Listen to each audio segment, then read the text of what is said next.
Mengamati perkembangan budaya minum kopi di negeri ini sangatlah menarik. Semakin hari semakin banyak kafe-kafe baru bermunculan.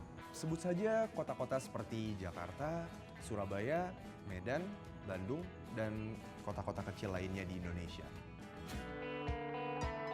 Kopi sekarang ini bukan hanya sekedar pelepas dahaga, tapi sudah menjelma menjadi sebuah lifestyle, gaya hidup yang digemari. Penyajian dan cara menikmati kopi juga sudah sangat berkembang sekali. Coffee shop sekarang ini tidak hanya lagi cuma menyediakan kopi, tapi dengan suasana yang juga cukup menarik supaya pengunjung juga betah untuk berlama-lama. Tiap coffee shop juga mempunyai identitasnya sendiri yang membedakannya dari coffee shop lainnya. Dari pemilihan biji kopinya, teknik meraciknya, alat penyajiannya, sampai desain interiornya. Semua betul-betul dipikirkan matang konsepnya.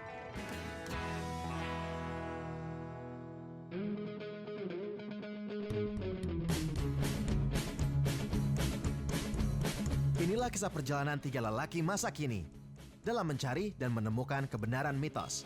Cerita sejarah, fakta petani, pedagang, aroma dan nikmat rasa kopi Indonesia.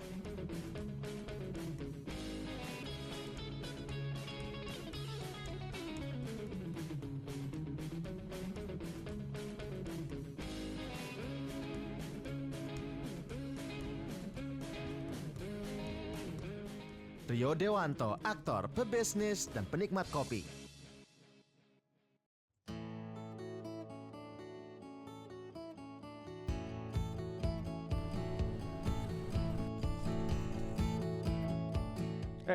Enak loh ini.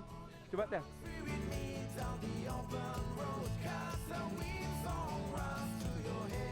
Kita buat film India. Kuca. Jadi para serdadu ini biar tetap fokus dan aware terhadap serangan musuh. Dulu waktu saya sekolah ini duitnya saya dari ginian.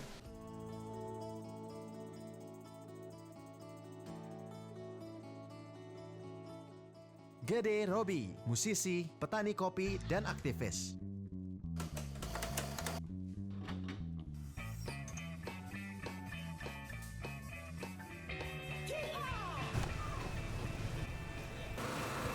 Warna beda, coklat gitu. Udah saya.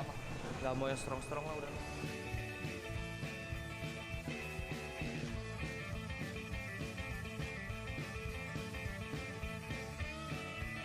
Muhammad Aga, profesional barista. Dalam Viva Barista. Melihat fenomena itu, saya, Robi, dan Aga jadi penasaran.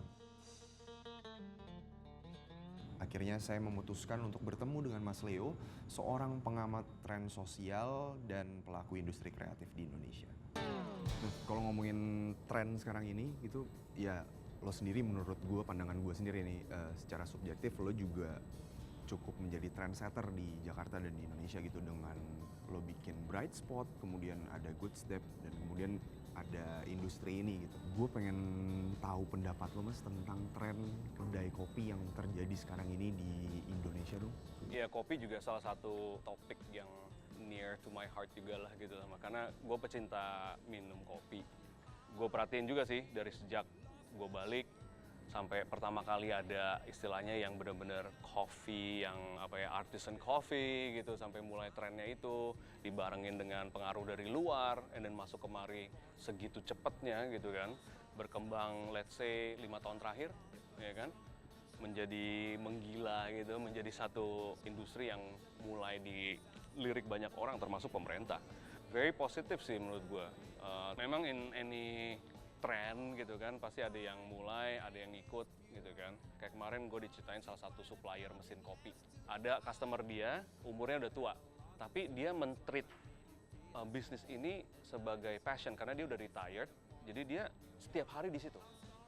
Nah, ada customer dia lagi, anak muda, beli mesin yang sama, harganya mungkin sama gitu ya, dua-duanya mesin yang sama, bisnisnya mulainya agak bareng, sama, tapi yang ini nggak pernah ada di sana. Cuman suruh karyawannya atau orang yang baru di-hire gitu kan. Resultnya apa? Yang ini maju, yang ini mungkin sebentar lagi tutup. Ini dari supplier kopinya yang ngomong gitu kan. So, this guy, dia sebetulnya nggak perlu uang karena dia udah retired and then decided gue perlu kesibukan. Tapi ketika dia melakukan kesibukan yang baru ini, itu luar biasa passionate. Karena memang mentalnya dia tuh old school, setiap hari di sana, ya kan, ada problem langsung turun tangan, gitu segala macam, hands on. Yang ini ya gini-gini doang. Today if you gini-gini doang, gitu kan, ya I don't think so, man. Nah Mas, kalau dilihat persentasenya nih lebih banyak trendsetter kah, kreator atau followers? Maksudnya nggak hanya di industri kopi aja ya, tapi di bisnis gitu. Kalau gua mau politically correct, I would say there's more followers for sure. Ya, most of the ones yang serius gitu biasanya we know lah siapa aja gitu kan. Tapi at the same time gue juga nggak mau put judgment terhadap tempat-tempat yang trying their best gitu, or punya gaya sendiri gitu. Belum tentu kopi terbaik, tapi dia punya gaya sendiri atau dia punya market sendiri. Itu gue masih respect. The ones who are trying, at least trying and doing their own thing, menurut gue itu there's still hope gitu kan. Dan ini banyak sih, ini banyak. Nah, cuman yang harus dibarengin adalah ya orang-orang ini harus di-equip dengan better education juga gitu kan. Mungkin dia passionate about making coffee-nya, tapi ngeran manajemen tempatnya dia nggak bisa. Atau marketingnya nggak becus gitu kan. Atau mungkin ya banyak hal lah ya, in running a business kan there's so many things gitu. I think people has to realize, ngerti lah dia tuh mau jadi the creator atau trendsetter atau dia memang follower. Nah, even if you're follower tapi lu jujur, gue lebih respect. Oke, Mas, ini pertanyaan terakhir. Kira-kira ada suggestion dari lo nggak untuk anak-anak atau orang-orang yang baru mau mulai start bisnis di coffee shop? Well, number one, this has to be passionnya mereka kan. Kalau enggak, ya jangan mulailah gitu. Kalau hanya ikut-ikutan, please jangan. Karena nantinya akan memperkeruh industrinya juga gitu. Ya gue bukan orang yang bisa, yang tepat atau yang layak to say anything about the process of making coffee gitu. Tapi yang pasti, any business, mau itu kopi, mau fashion, mau apapun juga, if you're not diving into the prosesnya dan mengerti juga market, akan sulit sekali untuk survive gitu. If it's just a hobby, ya beli aja mesinnya, lo bikin aja di rumah. Do it for your family, for your friends gitu, that's it, selesai gitu kan.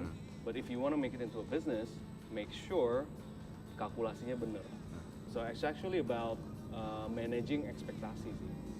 Bagaimana lu manage expectation dari customer lu sama juga let's say your staff gitu misalnya. Are we teaching people how to create things? Bukannya create things-nya, tapi kita cuma ingin memperkenalkan prosesnya. I think it's the respect for the craft yang semua orang tuh harus punya in any industry gitu. So for you to be successful.